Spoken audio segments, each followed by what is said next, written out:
I'm John Lee, St. Louis Real Estate Investors Association. Today is December 15th, 2023. Good to see everybody. And here with some of the board members. Lloyd, do you have anything you want to say before we get started? And then we'll have no, not much. Just a little, just say that we're not just another reinforcement. We do not meet in December. If you're new to our group, it's the third.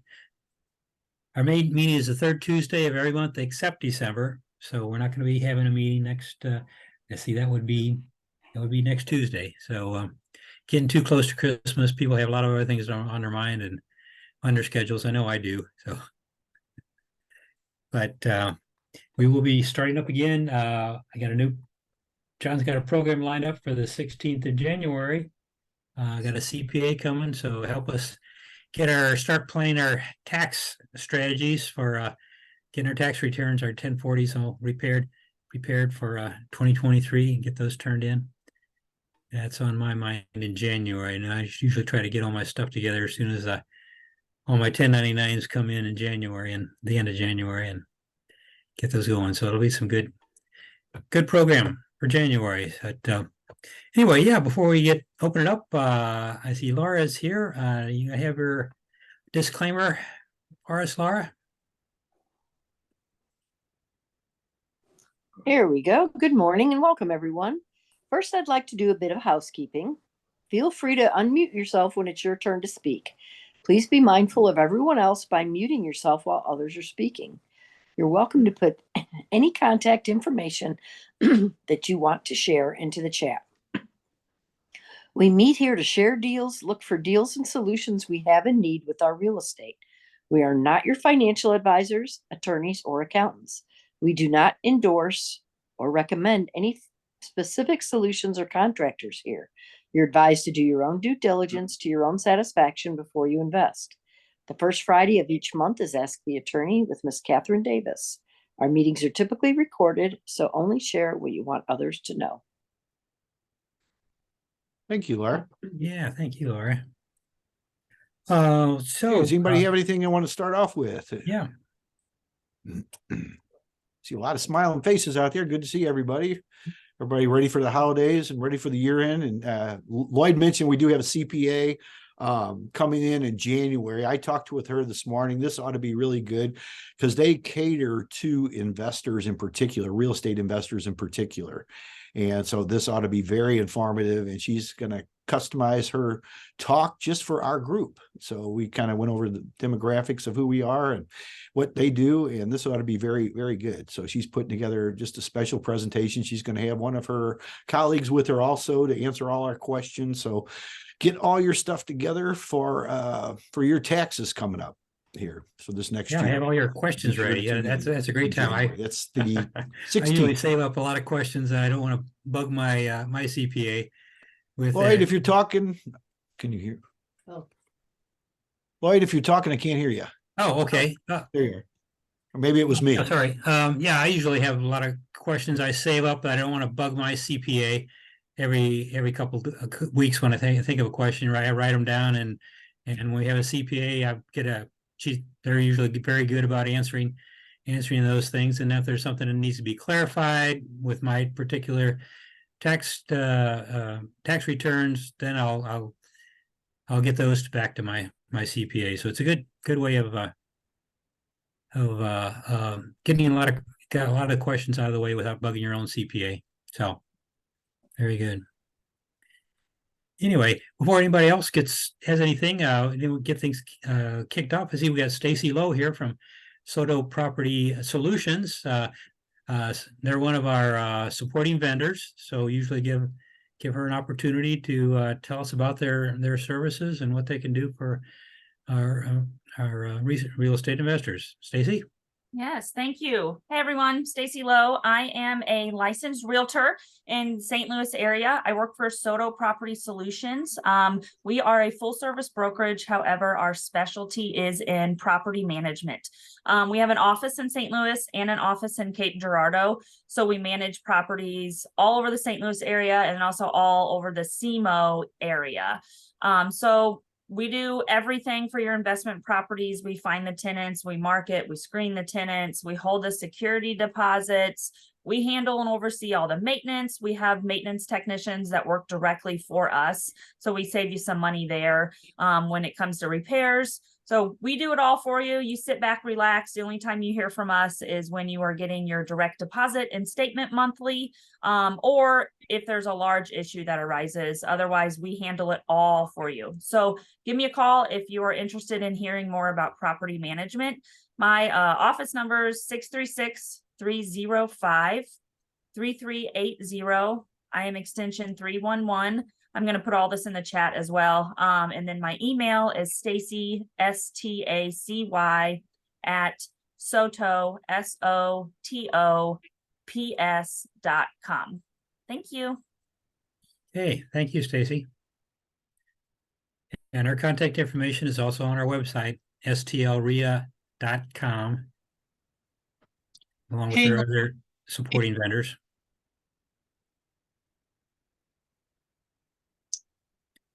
Hey, Lloyd, can I ask Stacy a question? Sure, Amber, go ahead. So just curious, I have a property coming up vacant in February.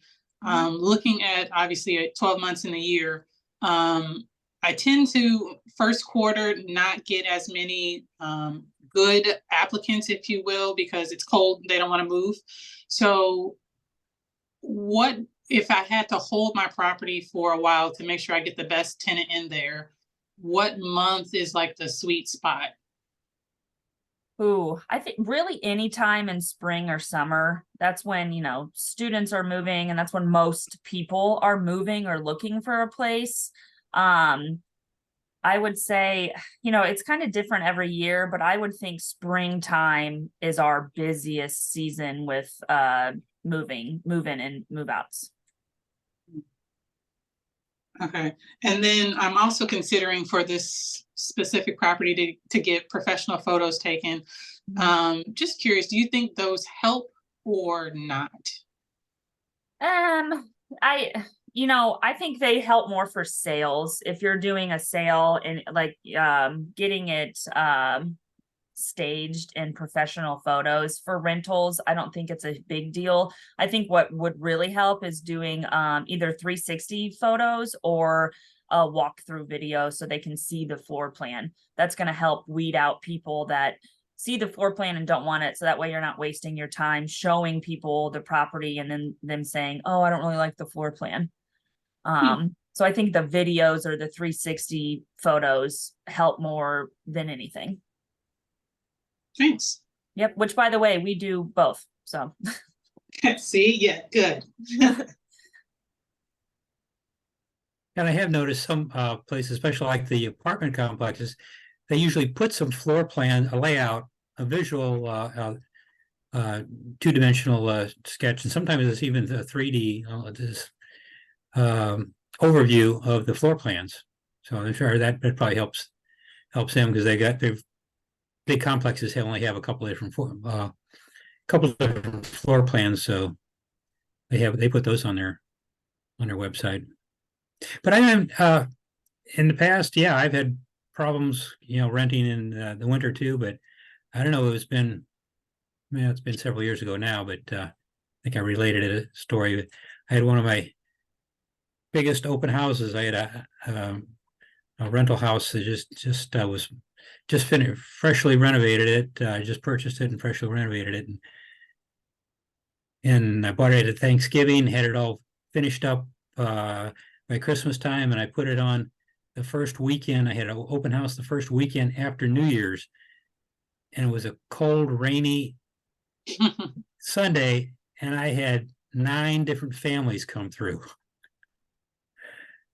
Had everybody take their shoes. I had big rugs at the front door and had big people take their shoes off to walk on the new, freshly refinished hardwood floors. So, and I think I had at least 2, maybe more applications out of that, and one that qualified, and it rented very quickly. So you just can't tell. Like I said, Stacy says, yeah, in general, yeah, in the summertime, people with families are moving and students are moving.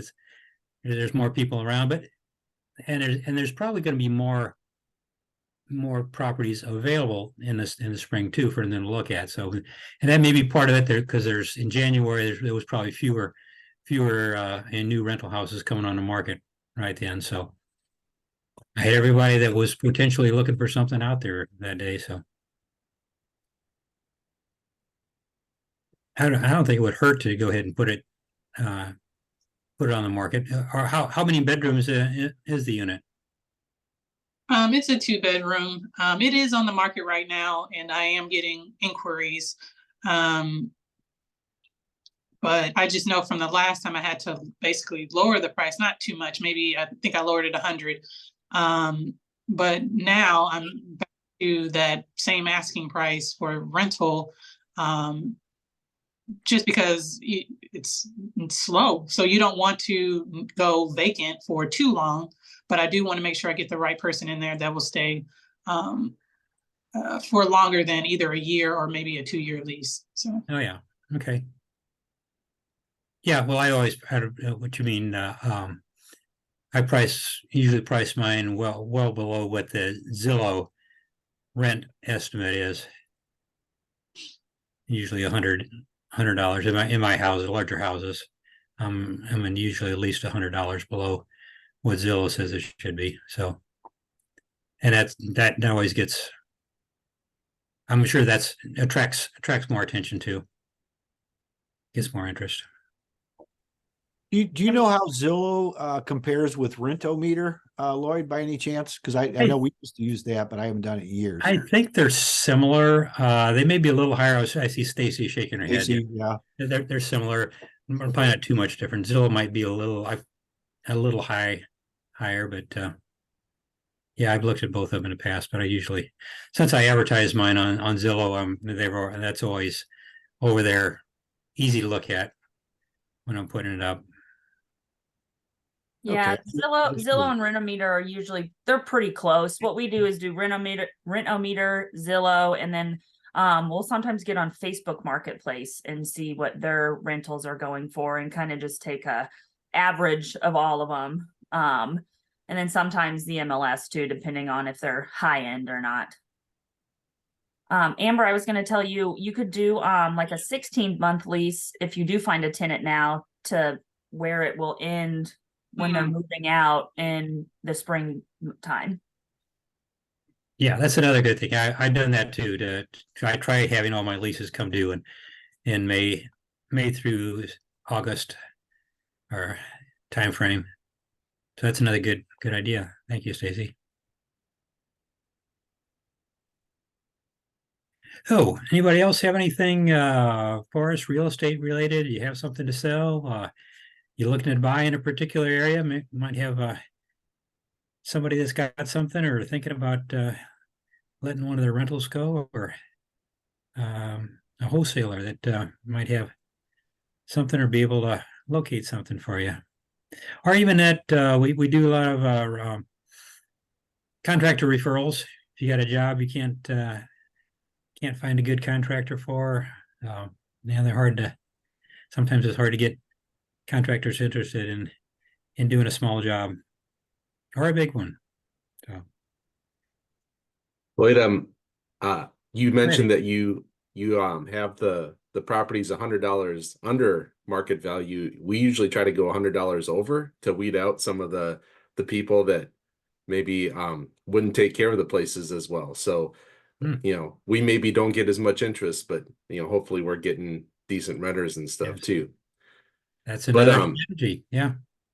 One question I had is if there is someone who passed away in a property that we owned and the police had to break into the house to be able to get in because the dad didn't have a key or anything, does anyone have experience with that? Any like, hey, this is what you should know if something like that were to happen?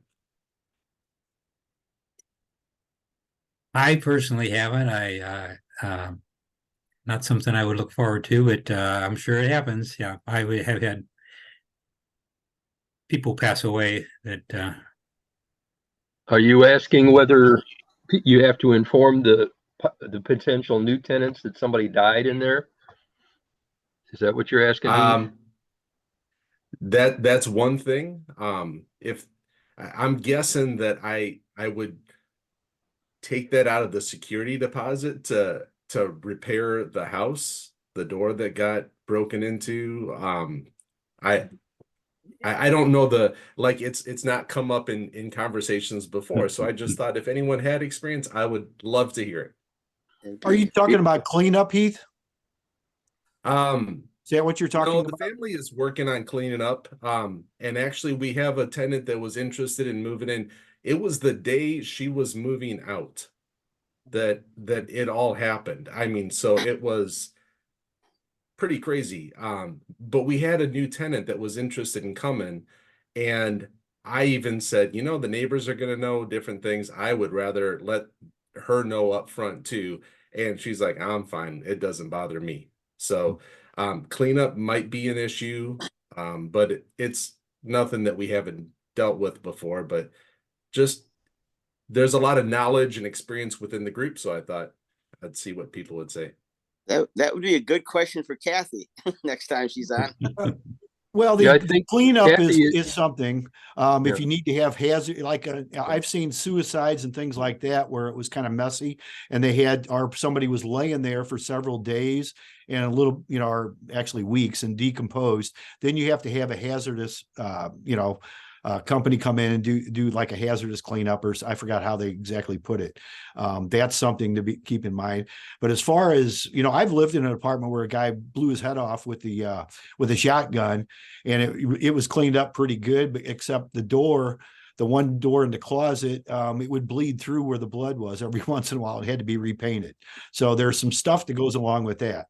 But that's just something as far as future tenants. I don't think that's a big problem. As far as your security deposit though, yeah, I would go ahead and charge them for whatever the cleanup is. You know, I would definitely do that. But there was no evidence of the passing away. So that is not part of the cleanup. There's a lot of stuff there, and I'm not sure the family's going to take all the stuff, but no, that's one good thing.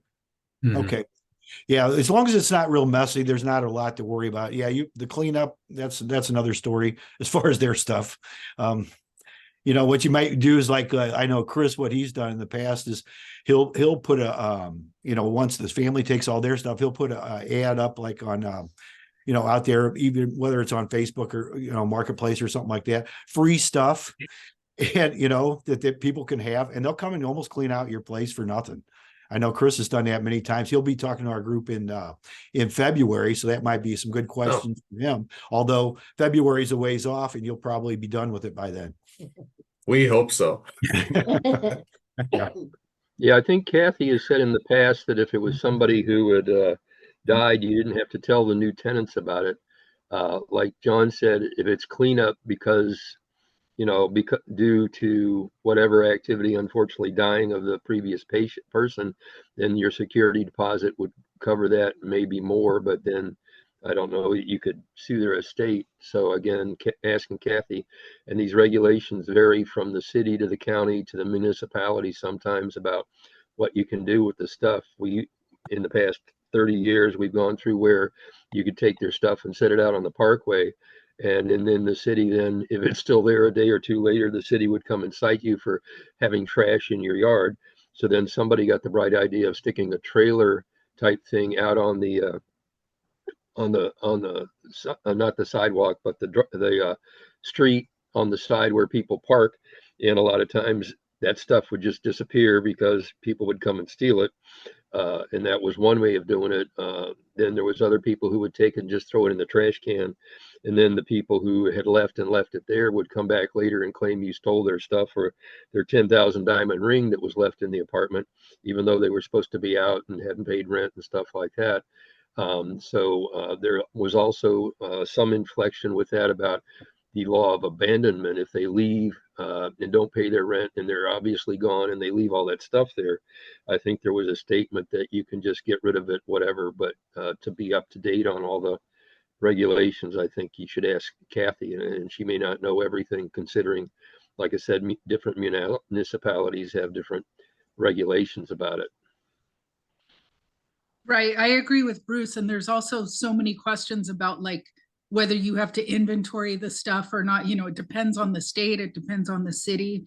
But yeah, definitely talk to an attorney about something like that. Because you know, you don't want to get in trouble after the fact or get sued after the fact. And in some states, like there's probate and it's a mess. No matter what, even if the person had a will, there's some states where the family doesn't have to take responsibility for anything if they don't want to, like even if they're given an executor. Some you probably have to inform them. I'm not an attorney, so I don't know all the ins and outs, but like I think that is like a really complicated issue. So personally, I would definitely be consulting Kathy and or an estate attorney, somebody that's familiar with, with the rules. There was somebody else who went another step and took all the stuff and stuck it in a rental locker, and they paid for the first month's rental, and then either sent a letter or called the person who had moved out and said, your stuff's in this locker, you can come and get it for free. And obviously if they didn't show up in 30 days, then the rental locker might get sold or whatever. But I'm not sure if the rental lockers will let you do that anymore either. So just another thought.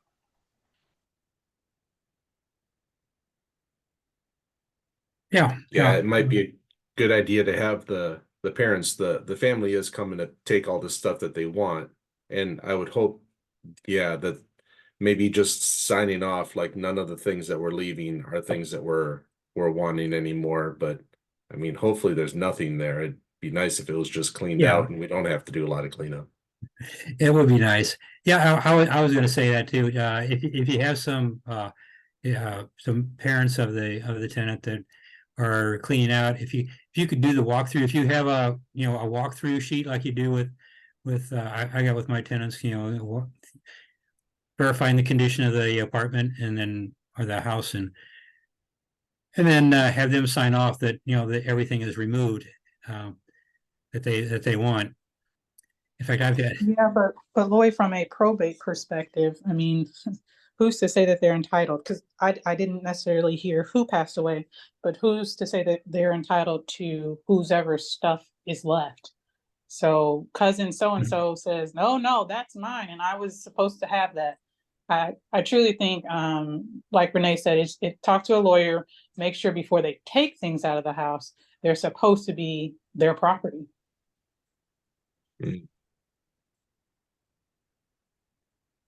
Yeah, that's a good idea, but sounds like they're already working on taking stuff out of the house. It should be gone today. Yes. It should be going today. Okay. So hopefully it's, put it behind you and you don't have any other issues. I have had problems. Well, I suspected one of my tenants who had been in one of my houses for 15 years. I knew he had a lot of stuff, and I suspected he was not going to take everything because he was downsizing to a smaller place. I was afraid he would leave us with a lot of stuff. So I even volunteered me and my son to come help him load his trailer just to make sure that he didn't do that. And we even recruited a neighbor to help us with some of the heavier furniture. And we cleaned most of it out, and much to his dismay, I think, because then he had to decide what he was gonna have to dispose of it. Anyway, it sounds like it's almost a done deal, but hopefully there's no repercussions like Renee and Amber were suggesting. So, wish you well on that. You can give us a report on how it turns out. So, so anybody else got anything for us today? See, we got Blake on today. I think Blake is one of our youngest members. He's still in college. Are you home for the holidays now, Blake? I am. So I actually I go to the University of Arizona. I'm studying urban and regional development, and my emphasis is real estate. And funny enough, I actually drove back from Tucson to St. Louis just 2 days ago. So it was a nice little road trip, but we're in town for the next month, and I'm actually studying in Barcelona next semester. Ah, Barcelona. That's a beautiful city. Yeah, it'll be my second time in Europe, but we'll see how it's going. And yeah, we're looking to hopefully close on a quadplex in the next couple weeks before the end of the year. which did lead me on to a question. I'm not sure if anyone has any experience when it comes to adjustable rate mortgages, but obviously in today's market, and I've seen some headlines in the Wall Street Journal, about rates potentially going down.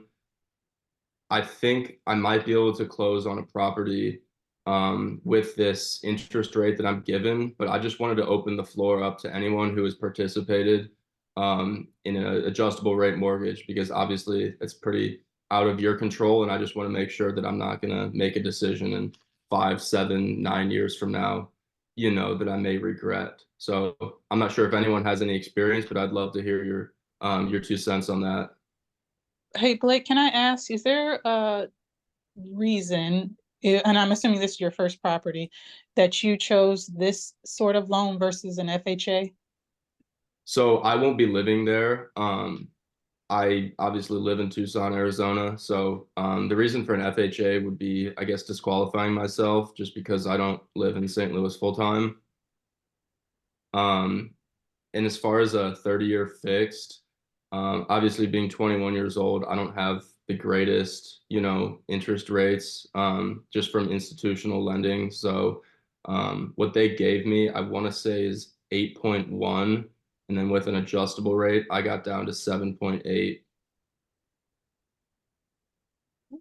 Okay. Yeah, I would think. Buy down the loan. Okay, you answer my question. Thank you. Okay.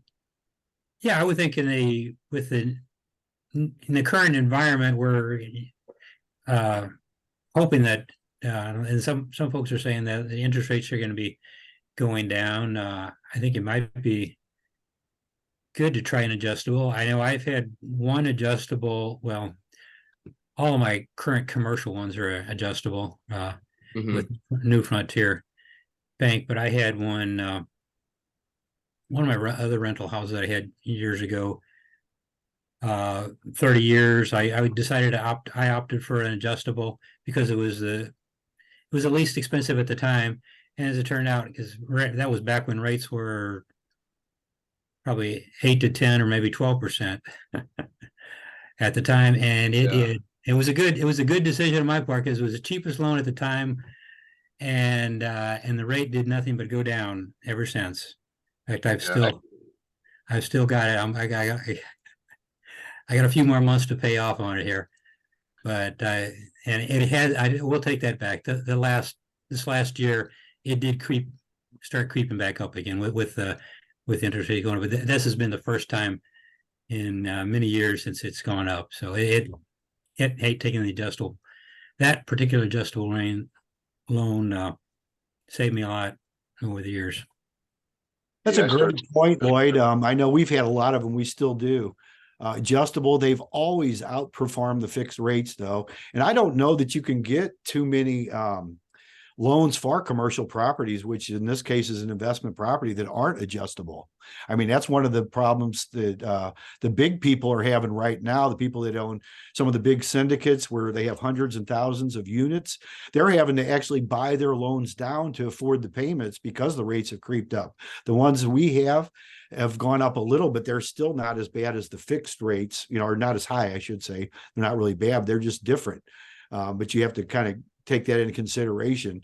But as you've seen, Blake, you're already getting probably offered a better deal. Now, what Amber is talking about, FHA loan, you do have to live in the home and do that. You might be able to do that down in Arizona. I know Hakeem, who's talked to our group a few times, the football player, he actually bought a house down in or a property down in Arizona when he was down there playing football.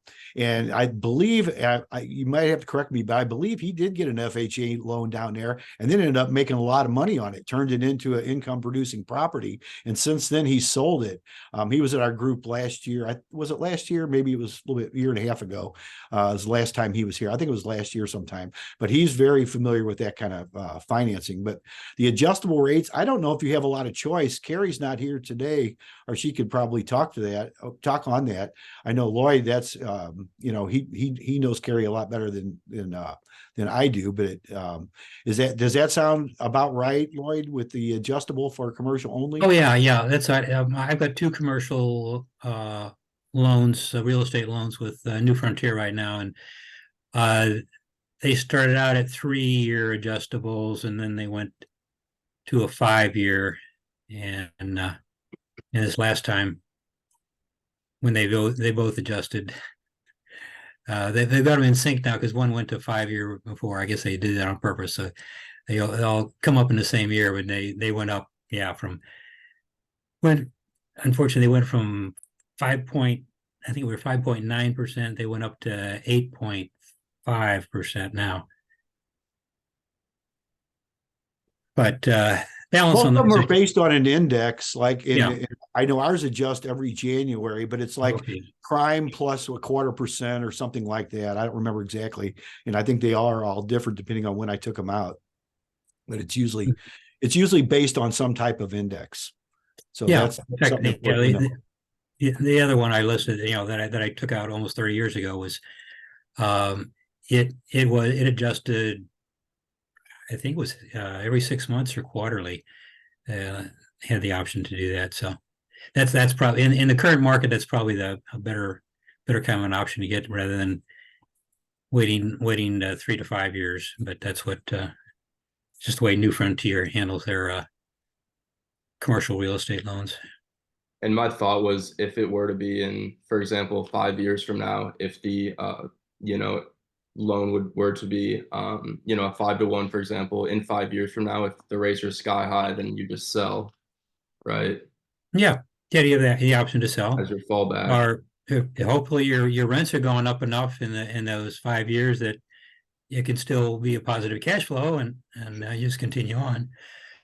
Because I've had maybe my 2 properties that just that I got bumped up in from the my rates from New Frontier got bumped up.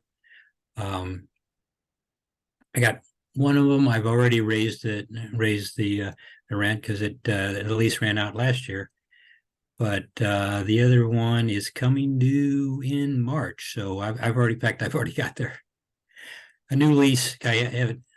I like to give my tenants a 60-day notice of any changes, and I've got the same for them if they're going to be leaving or something. I give me a 60-day notice. So I'm getting that one of those leases comes up in 1st of March, so it's going to be 60 days here, 1st of January. So I've already got a lease I'm going to be delivering it to him that will more than recover my increase in interest rates. Yeah, I just put Carrie's information in the chat area for her phone number and her email address if he wants that. I guess haven't been in college in a long time, but it seemed like even when you were in college, your primary resident was your home, probably where your parents lived, if you still lived with your parents. So I would hope that he could still get an FHA loan, but it sounds like he's gone through that procedure with the lender he's talking to anyway. I don't know if Carrie would give him any different information. And it sounds like his interest rate, well, obviously if it's commercial, it's a little higher, but the 30-year rates right now, I'm looking at bank rate, is 7.27, 15 is 6.67, 10-year is 6.55, and 5 and 1 arm is 6.66. So it sounds like there's some better rates out there, but maybe the commercial is, like John said, the only way to go. You can go at the present time if they consider it not to be his primary residence.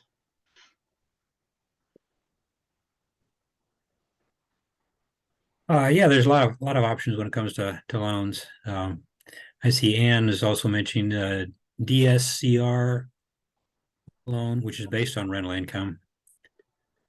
Yeah, you may have to have I'm a not sure what seasoning that is. before you can prove that, though, I think. And I think they go at what, 80%, is that right? So like if your rents, for example, were $2,000 a month altogether, they'd give you a loan that covered 80% of that as far as a monthly payment goes. So what, 1,600, something like that. Yeah, and I guess even Carrie said something like she had one of those, I think. But yeah, if he talks to Carrie, maybe he'll get a different viewpoint. I don't know.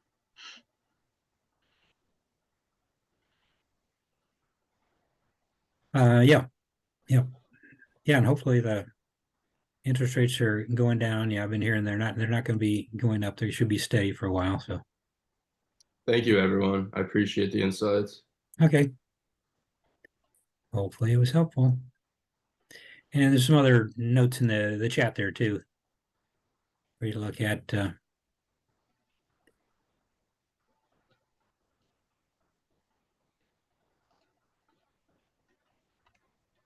Anyway, yeah, and thank you for putting Carrie Curley's contact information. I'm sure she'll be glad to talk to you. New Frontier's been a pretty good business to work with. Anybody else got anything for us this morning?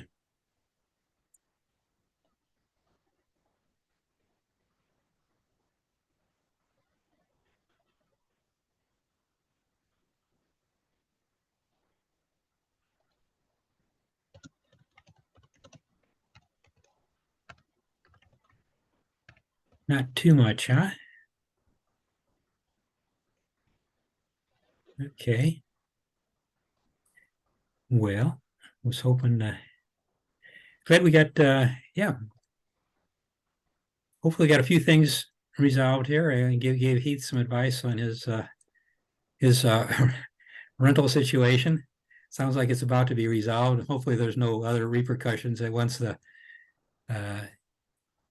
your relatives get the place cleaned out and you get a new tenant in. That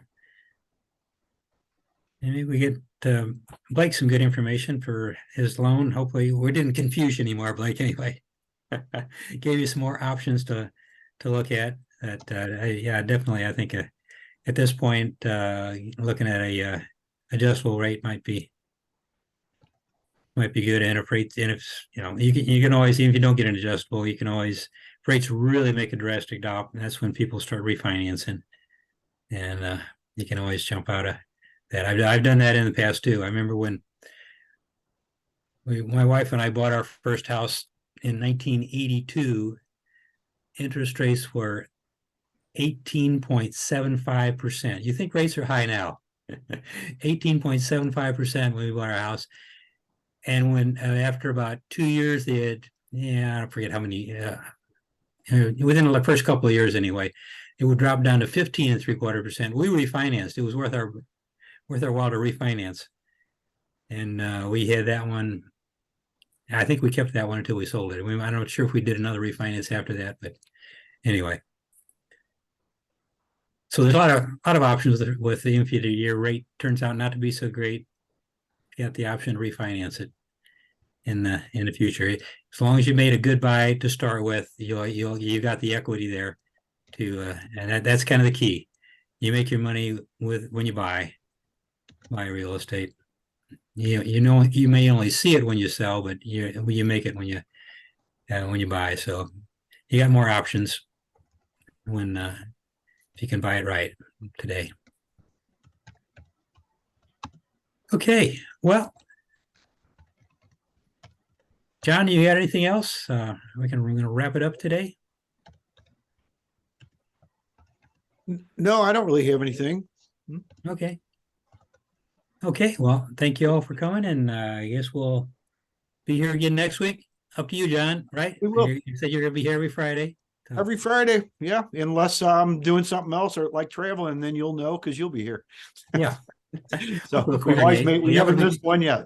I'm going to be doing some travel myself here come January, but I'll be around through December. So yeah, we got some good meetings coming up. Just kind of watch your inbox and watch for the newsletter. We don't have a newsletter in December, but we will in January. And we have the CPA. We have Elizabeth coming in January. Then we have Chris Clewine talking about wholesaling in February. So that's the next couple we have planned. We have some other stuff in the works, but that's what we have coming up. So they're really good way to start off the year. So just keep, and of course, every Friday at 11, we'll be here. Okay, I see. Amber, you got something you want to say? Go ahead. Yeah, it was just real quick, because I was, as whoever was just talking, I was going through my email, and I remembered I sent out year-end presents to all of my tenants. Does anyone else do that? I just go on Costco and I send it from my LLC, but I send in like a package of cookies or chocolates or anything or something like that. Just curious if other landlords do that. Yeah, thank you for mentioning that, Amber. I do that myself. That was an idea I got from Ruth Hollander years ago. She always used to send a box of cookies to each of her tenants, and I'm a Costco member too. I remember a few years back, my sister sent us a nice big box of European chocolates, and they were wonderful. And I thought, hey, this would be a great gift to give to our tenants. And they're still making them. The price has gone up, but they still sell them at Costco. So I do that for all my tenants. And actually, my long-term tenants look forward to them now. They've gotten them so many years. Well, they're wondering when I'm going to drop off the box of European chocolates. So, yeah, anybody else do that? That's a great thing to do. I know Ruth always was a big advocate of that. One of the things we used to do in the past is give them Home Depot gift cards because they always buy something for the house. So that's a way to get your, I think Jeffrey Taylor actually brought up some of that stuff because he would give them one option, like a ceiling fan or something.